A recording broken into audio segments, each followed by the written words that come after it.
As human beings, we're constantly striving to kind of order the world. That's our most fundamental process in this constant interaction of saying, how do we make sense? How do we make sense? How do we make sense? And we're always putting pieces together. And the most effective and efficient way of putting pieces together is through storytelling. There was one really crucial turning point for me, and I was about 14 or 15, and I was up late at night watching television, and I happened to kind of switch a channel, and there was a silent film showing, and I was utterly transported into this other world. And something spoke to me about a form, about a way of telling a story, about something I had never seen before, even though I'd seen movies. Cinema was invented by montage, by editing, because without that, and that was the basic fundamental way of understanding how to organize both narrative flow, how to organize information, how to organize aesthetic experience. This was the spinal cord of the new art form. There is this film, it was a great American classic, it's called The Great Train Robbery by Edwin S. Porter. It certainly played with a number of things that became essential to how you tell stories using film. This film was the first time American audiences were seeing things like tracking shots, panning shots, double exposure.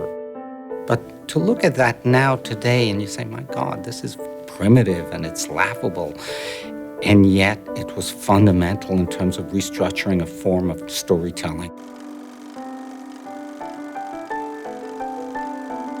Digital shifted the terrain in ways that we're only beginning to understand. It certainly shifted the terrain in terms of audiences for a whole set of reasons, and having to do with control, having to do with saying, I can kind of try and control my experiences and decide how I want to structure my experiences.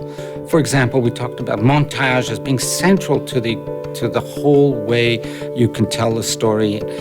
The equivalent in an interactive story is navigation, and navigation allows you to kind of move. It organizes aesthetic experience, it organizes information, it organizes an emotional experience by how you can kind of go from one thing to the next. So with the interactive worlds, where you're incorporating choice as part of your storytelling, what you're doing is, let's take it at its simplest level. You're taking, say, a mouse, and you're moving it in space. But what you're doing constantly is moving in this virtual space of going from one scene, say, to another scene, or coming back to something and revisiting it. A movie is a finite work.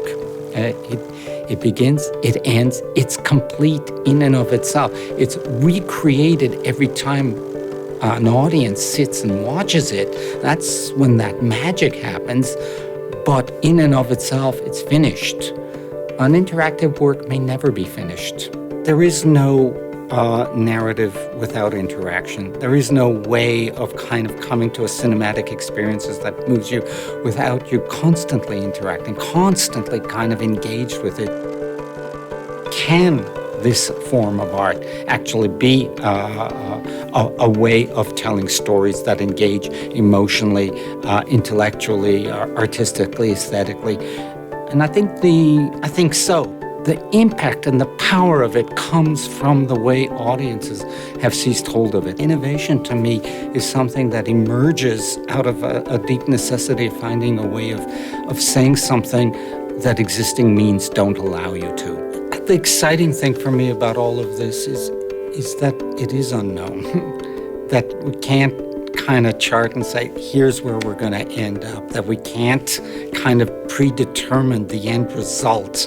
We're just at the beginning of an exploration of modes of engagement and storytelling that will lead us down some dead ends, but will lead us, I think, elsewhere to some kind of radically different ways of engaging with the world. And I think that's absolutely crucial.